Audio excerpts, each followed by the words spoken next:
ये जो मेला है उस मनुवादी, ब्राह्मणवादी, पूंजीवादी जो आवारा गठजोड़ एक जो बना है उसके बीच में एक दिया जलाने का काम करेगा।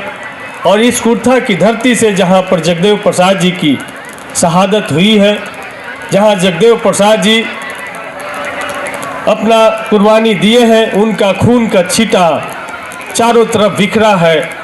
यहाँ से जो चिंगारी निकलेगी वो अंबेडकर, फूले, पेरियार, बुद्ध के विचारधारा पर फिर से बुद्धमय भारत, अंबेडकर का भारत, पेरियार का भारत, जगदेव का भारत बनाएगा। ये संकल्प इस मेले का है। साथियों, अभी अब क्रांतिकारी साथियों से हम सब लोग भौतिकवाद, अभाववाद पर हम लोग बात सुन रहे थे। यदि जगदेव बाबू ने जो लड़ाई, जो संघर्ष जो शुरू किया, अगर सचमुच में भारत में मार्क्स जन्म लिए होते तो उनका नाम जगदेव होता। भारत में कोई लेनिन जन्म होता तो उसका नाम जगदेव होता। इस सर्वहारा कमेरा वर्ग के सबसे समकालीन विश्लेषण करने वाले, उनके मुक्ति का मार्ग प्रशस्त करने वाले जगदेव विचारधारा बन करके है। बस सर्वहारा वर्ग तक इनके विचारों को हम सब लोग को पहुंचाना है। और एक चिंता है, चाहे इस मंच पे, चाहे दर्शक दीर्घा में, जो उम्र का गैप है, नौजवान पीढ़ी विचारधारा से दूर हो रही है। कृष्णा प्रसाद चौधरी जी इस विचारधारा को 80 साल की उम्र में कंधे पे लेकर के चलने के लिए तैयार हैं, लेकिन 18 साल का नौजवान काबर लेकर के बाबा धाम जाने के लिए तैयार है। लड़ाई यहां पर है, लड़ाई यहां पर है कि आज पाखंडवाद को इस तरीके से परोसा है कि दुनिया का सारा मानव को सुविधा देने वाले इंजन से लेकर के मोबाइल सब कुंभ के मेला में ही बना है। सुई से लेकर के एरोप्लेन तक सब संत साधुओं ने बनाने का काम किया है। इस तरीके से परोसने की कोशिश की जा रही है। दुनिया का कोई भी मंदिर और मस्जिद ये बताए कि वहां पर एक सुई भी बनाने का काम किया हो। दुनिया का मंदिर और मस्जिद लोगों को गुलाम बनाने का प्रतीक के रूप में जाना जाता है। दुनिया में अगर कोई भी चीज बना है तो मानव मस्तिष्क में बना है, लेबोरेटरी में बना है, फैक्ट्री में बना है। तब आज ये लाउड स्पीकर पर भी जो हम बात बोल रहे हैं, ये भी किसी फैक्ट्री में बना है, किसी वैज्ञानिक ने बनाया, किसी मानव ने बनाया है। तो पाखंडवाद के खिलाफ में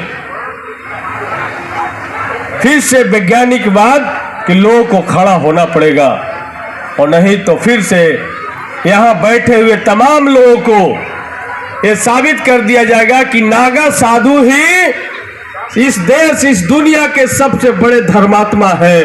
वो नागा साधु ने ही सृष्टि की रचना की है। ये हमारे नौजवान पीढ़ियों के दिमाग में घुसा दिया जाएगा। इसलिए साथियों, हम तमाम लोग जो सर्वहारा वर्ग के जो लोग हैं, उनके फिर से रोजी रोजगार और शिक्षा का अधिकार पे फिर से हमला है। फिर से नई शिक्षा नीति ला करके फिर से मनुवादी शिक्षा नीति को स्थापित किया जा रहा है। फिर से मनुस्मृति पर आधारित शिक्षा नीति को थोपा जा रहा है। सारे सेंट्रल यूनिवर्सिटी में मनुस्मृति पढ़ाना अनिवार्य कर दिया गया है, लेकिन संविधान पढ़ाना अनिवार्य नहीं किया गया है। तो समझ लीजिए ये देश किस दिशा में जा रहा है। इसलिए आप तमाम लोग को संगठित होने की जरूरत है, तमाम लोग को एकजुट होने की जरूरत है। और पाखंडवाद के खिलाफ में जगदेव बाबू, अर्जक संघ, त्रिवेणी संघ, ये तमाम संस्थानों का बड़ा निर्णायक लड़ाई रहा है। या बुद्ध, अंबेडकर, पेरियार की विचारधारा वालों ने बहुत तेजी से इस लड़ाई को आगे बढ़ाने का काम किया है। सही बात उन्होंने कहा कि जय भीम बोलना आसान है, लेकिन बाबा साहब की 22 प्रतिज्ञा पढ़ना आसान नहीं है। तो हम तो कहते हैं कि किसी भी सामाजिक चेतना, जन जागृति का सभा हो, उसकी शुरुआत संविधान की प्रस्तावना और बाबा साहब की 22 प्रतिज्ञा पढ़ा के हो। इसलिए साथियों, ये तमाम जगदेव मेला चल रहा है, इसकी चर्चा पूरे देश और दुनिया में हो रही है। जगदेव मेला प्रगति का प्रतीक है, कुंभ का मेला हमारी दुर्गति का प्रतीक है। ये साफ साफ ये पूरे देश और दुनिया को बताना होगा कि आप यहाँ आएंगे तो ज्ञान सीख के जाएंगे, और आप वहां मर भी जाएंगे तो मोक्ष प्राप्त कर लेंगे। साफ साफ अंतर है। इसलिए आप तमाम लोग से यही गुजारिश करना चाहते हैं कि हमको पाखंडवाद के खिलाफ में लड़ना होगा। जब हम अभी घुसे जैसे ही बस स्टैंड से आगे बढ़े, पूरा जाम लगा हुआ था, आधा घंटा से ज़्यादा हो गया। हमने अपने गार्ड को भेजा, स्टैंडगन वाले गार्ड। विधायक बने तो सरकार देगा भाई सुरक्षा के लिए कि भाई स्टैंडगन वाला गार्ड रहेगा तो जनता इसके पास नहीं आएगा डायरेक्ट, इसीलिए गार्ड दिया जाता है। तो भाई हमको जनता से काटने के लिए जो गार्ड हमको मिले थे, वो गार्ड जा करके पूरा भीड़ को साफ करा रहे थे लेकिन कोई टस से मस नहीं हो रहा था। तब गार्ड मेरे आकर के कहे कि सर कोई उपाय करे पड़ेगा, ये ऐसे भीड़ नहीं खाली होगा।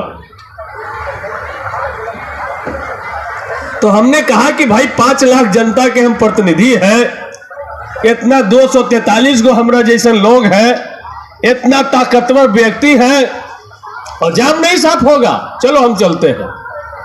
जब हम आगे बढ़े तो देखे कि 6 गो ई रिक्शा अपने में गुत्थम गुत्थी हो रहे। तो हम आओ देखे न ताऊ देखे, मुंह को बड़ा किए और उठा के गट गट छाव निकल गए, रास्ता साफ हो गया, यहां तक आ गया आसानी से। क्या ये संभव है? क्योंकि सतीश दास इस बात को कह रहा है कि हम 6 गए इतना ताकतवर व्यक्ति रिक्शा निकल गए तो संभव नहीं है। लेकिन एंटीना वाले पांडे जी बोल दिया कि हनुमान 6 गो सूरज निकल गया, हम मानते आ रहे हैं। मानते आ रहे कि नहीं मानते आ रहे? तो तर्क हमारा खत्म कर दिया इस ब्राह्मणवाद, इस मनुवादियों ने हमारा तार्किक ब्रेन को खत्म कर दिया, हमारा कंस्ट्रक्टिव दिमाग को खत्म कर दिया। मानव का जो ताकत था, उस ताकत को पंगु बनाने का, लकवा मराने का किसी ने काम किया। उस व्यवस्था का नाम मनुवादी व्यवस्था है और ब्राह्मणवादी व्यवस्था है। इसलिए हमको मनुवादी ब्राह्मणवादी व्यवस्था से हम कैसे बाहर निकले, इस पर हमको सबसे ज्यादा काम करने की जरूरत है। और यही वजह है कि इस जो पीढ़ी है, हमने जो चिंता व्यक्त की, यहाँ पर 18 से लेके 50 साल के लोगों की संख्या कम है और 50 साल से लेके 100 साल के लोगों की संख्या ज़्यादा है। ये सबसे बड़ा चिंता का विषय है। इसलिए तेजी से युवा पीढ़ी तक इस विचारधारा को ले जाना होगा, और नहीं तो ये जो एक कंपनी एक उद्योगपति के पास 246 चैनल आ गया है, दिन रात पाखंडवाद उस पर परोसा जाएगा, और हम बहुजनों का एक भी चैनल नहीं है जहां से हम अंबेडकर की विचारा, फूले की विचारा, जगदेव की विचारधारा का हम प्रसारण कर पाए। तो हमको उस तरफ भी, लिटरेचर के तरफ भी, प्रसार के तरफ भी, तमाम सेक्टर में हम सब लोग को काम करना होगा। और जिस जगह पे जगदेव प्रसाद जी ने शहादत दिया, उस जगह पे आज भी ब्लॉक चल रहा है। ये हम सब लोग के लिए शर्म की बात है। इस जगह को जगदेव स्मृति पार्क के रूप में विकसित करना होगा और घोषित करना होगा। और जिस दिन हमारी सरकार बनी, इन सवालों को हम जोर शोर से उठाएंगे, और जरूरत पड़ा कि सरकार नहीं माने तो जगदेव बाबू के जैसा लड़ाई लड़ने का काम करेंगे। इसलिए यहां से ब्लॉक का नेत्र जगह स्थापित हो, ये पूरे पार्क जगदेव स्मृति पार्क के रूप में विकसित हो। यहाँ पर जगदेव रिसर्च सेंटर बने, उनके विचारधारा पे रिसर्च हो, स्कॉलर लोग आकर के यहाँ पर अध्ययन करने का काम करें। इस रूप में इस जगह को विकसित करना होगा। और ये भी बताते हैं कि तेजस्वी प्रसाद यादव जी के नेतृत्व में सरकार बनेगी तो इस जगदेव मेला को भी राष्ट्रीय मेला का दर्जा दिया जाएगा। और पूरा ये मेला पूरी तरीके से राष्ट्रीय मेला का उत्सव के जैसा मनाया जाएगा। जैसे बौद्ध महोत्सव मनाया जाता है वैसे जगदेव महोत्सव के रूप में मनाया जाएगा। हम उस विचारधारा के हम सब लोग वाहक लोग हैं। इसीलिए जगदेव बाबू के बारे में हम क्या बोले, हम तो यही कह सकते हैं कि तपाते लौह को जो पीटते तलवार बनता है, रगड़ते पत्थरों पे तब कहीं जा धार बनता है, और तीसना की लौ में जो वेदना उबाल लेती है, गगन को भेदने वाला वही जगदेव जैसा ललकार बनता है, जगदेव जैसा ललकार बनता है।